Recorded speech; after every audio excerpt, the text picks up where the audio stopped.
welcome back, Dragon Warriors, and today we are doing something new, which I call it Story Time. The book is Eragon from Christopher Poloni, or Polini, whichever one it is, I don't know. Mom said it was Poloni, said Polini on the book, I don't know. So there's contents, lots and lots of contents. Lots of chapters. Eragon. Prologue. Shade of Fear. We're just going to read the prologue for this episode. Wind howled through the night, carrying a scent that would change the world. A tall shade lifted his head and sniffed the air. He looked human except for his crimson hair and maroon eyes. He blinked in surprise. The message has been correct. They were here. Or was it a trap? He weighed the odds, then said icily, "Spread out, hide behind trees and bushes. Stop whoever is coming, or die." Around him shuffled 12 Urgles with short swords and round iron shields painted with black symbols. They resembled men with bowed legs and thick Brutus arms made for crushing. A pair of twisted horns grew above their small ears. The monsters hurried into the brush, grunting as they hid. Soon the rustling quieted, and the forest was silent again. The shade peered around a thick tree and looked up the trail. It was too dark for any human to see, but for him the faint moonlight was like sunshine streaming between the trees. Every detail was clear and sharp to his searching gaze. He remained unnaturally quiet, a long pale sword in his hand. A wire thin scratch curved down the blade. The weapon was thin enough to slip between a pair of ribs, yet stout enough to hack through the hardest armor. The Urgles could not see as well as the shade. They groped like blind beggars, fumbling with their weapons. An owl screeched, cutting through the silence. No one relaxed until the bird flew past. Then the monster shivered in the cold night. One snapped a twig.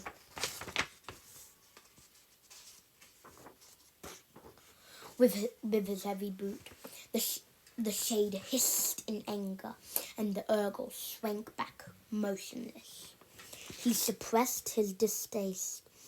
They smelled like fetid meat, and turned away. They were tools, nothing more. The shade forced back his impatience as the minutes became hours. The scent must have wafted far ahead of its owners. He did not let the Urgles get up or warm themselves. He denied himself those luxuries too, and stayed behind the tree watching the trail. Another gust of wind rushed through the forest. The smell was stronger this time. Excited, he lifted a thin lip in a snarl. "Get ready," he whispered, his whole body vibrating. The tip of his sword moved in small circles. It had taken many plots and much pain to bring him to this moment. It would not do to lose control now. Eyes brightened under the Urgle's thick brows, and the creatures gripped their weapons tighter. Ahead of them, the shade heard a clink as something hard struck a loose stone. Faint smudges emerged from the darkness and advanced down the trail. 3 white horses with riders cantered toward the ambush. Their heads held high and proud, their coats rippling in the moonlight like liquid silver. On the first horse was an elf with pointed ears and elegantly slanted elbows. His build was slim but strong, like a rapier. A powerful bow was slung on his back, a sword pressed against his side opposite a quiver of arrows, fletched with swan feathers. The last rider had the same fair face and angled features as the other. He carried a long spear in his right hand and a white dagger at his belt. A helm of extraordinary craftsmanship, wrought with amber and gold, rested on his head. Between those two rode a raven-haired elven lady who surveyed her surroundings with poise, framed by long black locks. Her deep eyes shone with a driving force. Her eyes were unadorned, yet her beauty was undiminished. At her side was a sword, and on her back a longbow with a quiver. She carried in her lap a pouch that she frequently looked at as if to reassure herself that it was still there. Sorry, guys. One of the elves spoke quietly, but the shade could not hear what was said. The lady answered with obvious authority, and her guards switched places.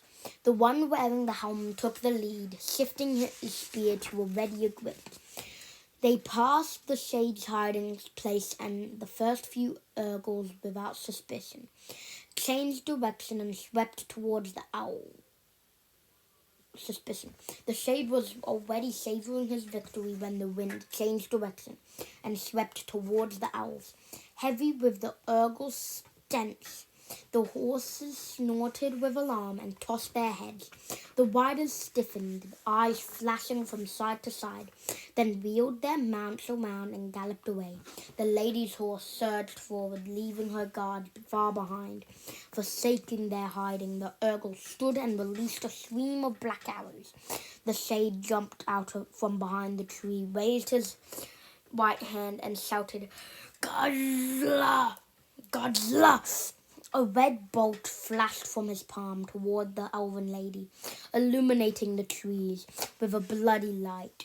It struck her steed, and the horse toppled with a high-pitched squeal, plowing into the ground chest first. She leapt off the animal with inhuman speed, landed lightly, then glanced back for her guards. The Urgle's deadly arrows quickly brought down the two elves. They fell from the noble horse's blood pooling in the dirt. As the Urgles rushed to the slain elves, the shade screamed, "After her! She is the one I want!" The monsters grunted and rushed down the trail. A cry tore from the elf's lips as she saw her dead companions. She took a step toward them, then cursed her enemies and bounded into the forest. While the Urgles crashed through the trees, the shade climbed a piece of granite that jutted above them.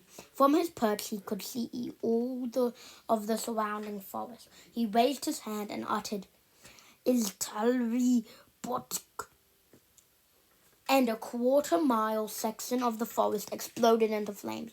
Grimly, he burned one section after another, until there was a ring of fire, a half league across around the ambush site. The flames looked like a molten crown resting on the forest. Satisfied, he watched the ring carefully, in case it should falter.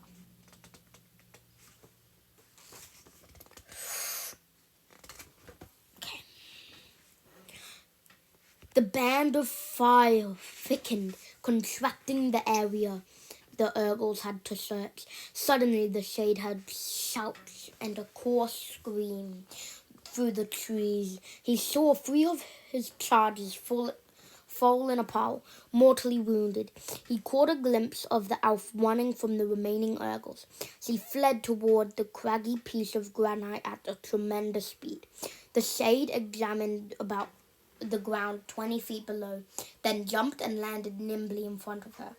She skidded around and jumped and sped back to the trail. Black Urgle blood dripped from her sword, staining the pouch in her hand. The horned monsters came out of the forest and hemmed her in, blocking the only escape route. Her head whipped around as she tried to find a way out. Seeing none, she drew herself up with a regal disdain. The shade approached her with a raised hand, allowing himself to enjoy her helplessness. "Get her!" As the Urgle surged forward, the elf pulled open the pouch, reached into it, and then let it drop to the ground. In her hand was a large sapphire stone that reflected the angry light of the fires. She raised it over her head, lips forming frantic words. Desperate, the shade barked, "Godzilla! Godzilla!" A bowl of red flame sprang from his hand and flew toward the elf, fast as an arrow. But he was too late.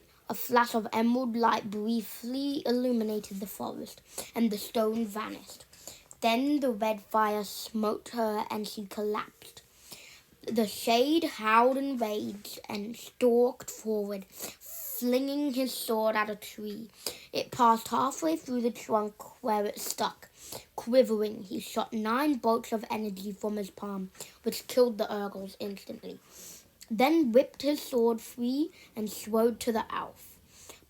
Prophecies of revenge, spoken in a wretched language only he knew, rolled from his tongue. He clenched his thin hands and glared at the sky. The cold stars stared back, unwinking. Otherworldly watches, disgust curled his lip before he turned back to the unconscious elf. Her beauty, which would have entranced any mortal man, had no charm for him. He confirmed that the stone was gone, then retrieved his horse from its hiding place among the trees. After tying the elf onto the saddle, he mounted the charger and made his way out of the woods. He quenched the fires in his path, but left the rest to burn. That is the end of the prologue, which is called Prologue, Shade of Fear. That is the end of that, and I will read the next chapter, which is Discovery, in the next episode of Storytime, which will be, I will post 1 episode of Storytime every day. So there'll be Storytime every day, and then there's also going to be my short series, which is Bill and Ted the Great Giraffe's Awesome Indoor Adventure every day, and then I might just post random videos on top of all these. But thanks for sticking around. If you did listen to that whole chapter, prologue, and have a good day, have a good week, have a good month, have a good year, have a good decade, have a good life. And also, remember, good afterlife. Peace.